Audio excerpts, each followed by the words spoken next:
Hello and welcome to another demo slash condition review. This is part 3 of 3 if we call the first one the unboxing.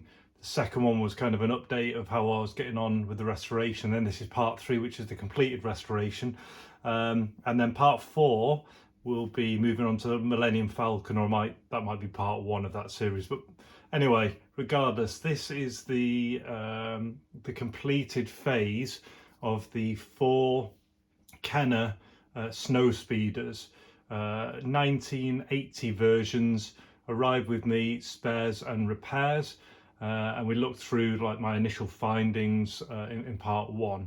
In part 2 I had all the bits and pieces, and what I did was I stripped all the Snowspeeders apart.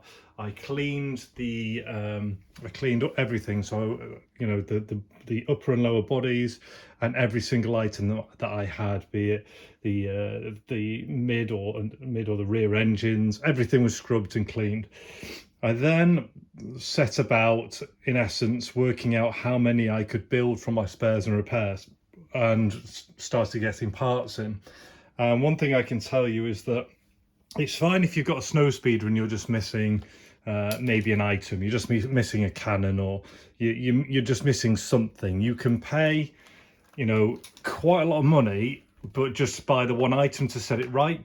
What I found was, in doing this, it's quite cost prohibitive to build a Snowspeeder up when it needs lots of parts. So I'd chosen to do 4 out of the 6, but if I was doing this purely economically, I probably should have only done 2, maybe 3. And the reason for that is something like a pair of cannons, for instance, that will cost you around £30. A canopy will cost you around £20. The boosters, you know, £10. The harpoon, if you want an original one, they're around £50. So you can see that if you've literally, because I had enough for kind of 2, didn't I? And I built up some for 3, and I needed quite a lot for 4. You're spending literally like £50+ on getting parts for that, when actually you can't sell much more than that. So that's just to give you an idea about like kind of the costs that were incurred when I did this build. Now obviously I don't, you know, I don't do it for a profit. This is a hobby and an interest of mine that's kind of, you know, I'm hoping it will grow into something in the future, but that, you know, this is a passion thing. I don't do it for the money. So that's why I wanted, you know, this fantastic view of 4 of these restored sat here is just absolutely spot on for me, rather than just having one and then putting all the others on as spares. So after I sourced all the parts, and I did also have 2 figures on order to sit in one of them, but the Royal Mail's gone on strike today, so they didn't arrive in time. So if you remember, what I'd done previously is I'd started to group bits together that were of better quality to worse quality. So what I tried to do was take the best tops and put them with the best bottoms, and by that I mean less damage.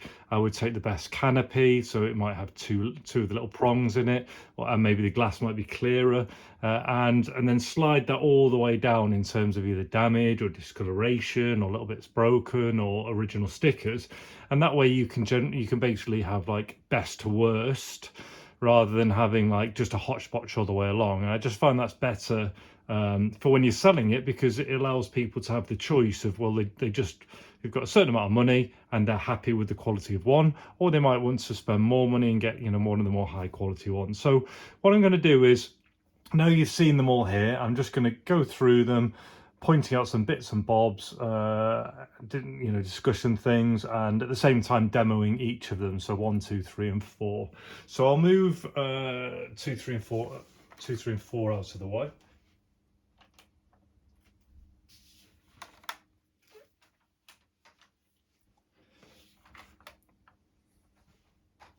And give you a first close-up of one of these. So this thing, I mean, you can see my hand size here.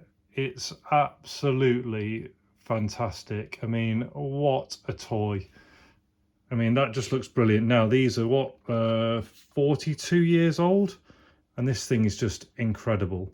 So what you've got here is, I mean, the body is nice. I don't think there was anything major with it. I mean, it's so hard now to go back in and kind of dig in, but let's say there's nothing major on the body. You've got your your Canons on here. You've got a nice clear windscreen, and there's the cockpit opening up where you would put your figures. Now with all of these, where possible, I tried to retain the original stickers.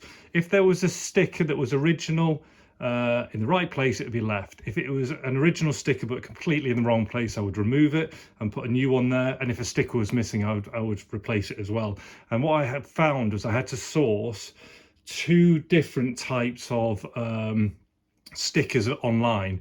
One of them I got as a PDF and then printed on like high quality gloss paper, and the other one kind of I had to order it, and it came on matte paper, and it wasn't particularly good. So then I scanned it in, increased the quality, and then printed that on gloss paper myself.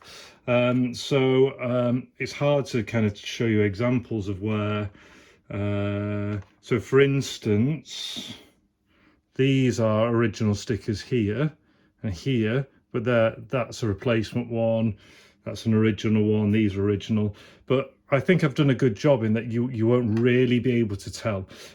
So that's that one there. It's got, everything's original except for the harpoon and the block. So these I ordered online, and they are 3D printed replacements. So that little harpoon that sits on the top and this little block. So that harpoon comes off, you know, the string is the bit you'd wrap around, and then the block would attach on in the battle against the AT-ATs.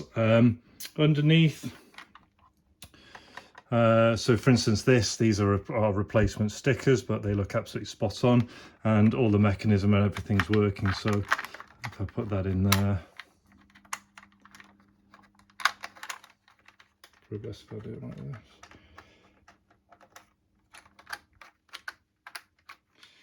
So you can have it like this, and then you operate this mechanism here, and it springs your foot out to sit it on. If you'll also remember from video 2, I sorted out all the internals. So when this fires, the best way I found to hold it is you kind of have your grip around the back, and then with your middle finger you're looking for that button, that little square at the bottom. So basically you'll operate it like this, and that's the cannons firing. So yeah, that's there's really nothing to mention on that. You know, everything's in place, all the stickers are in the correct place, minimal replacements where possible. The harpoon and block's been changed on all 3 of them. Pop that out, and yeah, basically there you go, spot on. I'll try and be a little quicker on the next few. Now we've done the talk over. So again, this one's actually almost a little less discoloured. There's a minor crack just there at the rear. Other than that, there's potentially been some replacement stickers in places. You've got the replacement harpoon, and underneath, again, I can't even remember. It will have just been marginal differences. Oh, it's things like on that previous one, when you open it up, it has, in fact, so does this one. So they've both got both of these poles. They've both got the same. So that this one might be slightly yellower than the other one, but it's still quite clear. And again, to show it work, so yeah, I'll show you the bottom. So you close this up. That's the landing mechanism away. Pull that back. The landing foot flies out, and that's so you can, you know, rest it in that position. And again, hold it at the back like this.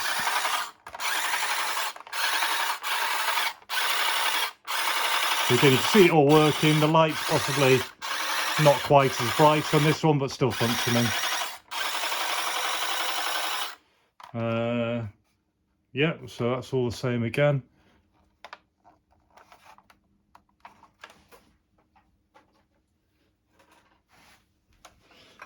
Number 3, so again, very similar. All that's really going to change on here is the glass is going to get slightly yellower. It's only got one of the prongs inside here rather than the 2, not that that actually affects anything. It may have a couple more replacement stickers. It may have a slight bit more discoloration.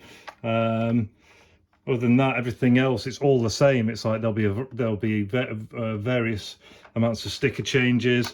You can see the mechanism working fine on here. So one thing, for instance, on here, there might be there's a little gap there where it's missing a small amount of the filler, but it doesn't affect anything. And underneath on this one, the mechanism all works fine. There is just a tiny little little break there. It's obviously a stress point where the foot sits, so that's there. And I think that's possibly where people like have it like this, and then they maybe push down on it when they're inserting the batteries, and it just stresses that front foot against the body. But again, it's not really going to affect anything. Yeah, and then moving on to number 4.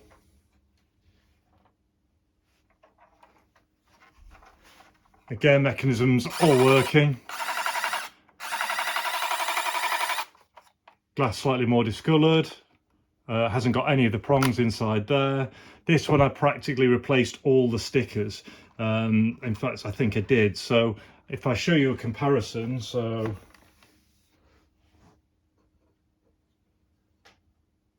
if I was to show you this one and this one next to each other, I mean, you can hardly see the difference. This is predominantly older stickers, and this is predominantly replacements.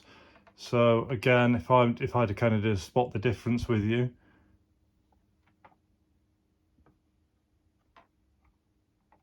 you're just not really going to tell, are you? Which is good. I'm really happy with that. So yeah, maybe slightly more discoloured parts, including the cannons, which are a little bit more discoloured than the other ones. And on the bottom, it has that mechanism all works again. It has that small little stress one. It's slightly larger on this one. But yeah, that's that. So basically, in summary, they've all been stripped apart, cleaned, the internals done, everything checked and working. All been kind of graded by my eye in different ways. It might have been discoloration, or it could have been damage, or it could have been the amount of stickers. It's just, you know, my kind of perception of each of them. But ultimately, that has now produced for me 4 absolutely brilliant Snowspeeders, ready to go and find new appreciative homes. I hope you've enjoyed that, and stay tuned, because it's been a lot of time and effort, honestly. But stay tuned if you liked this for the Millennium Falcon one, which I'm going to go on to next. All the best. Thank you for watching, and see you.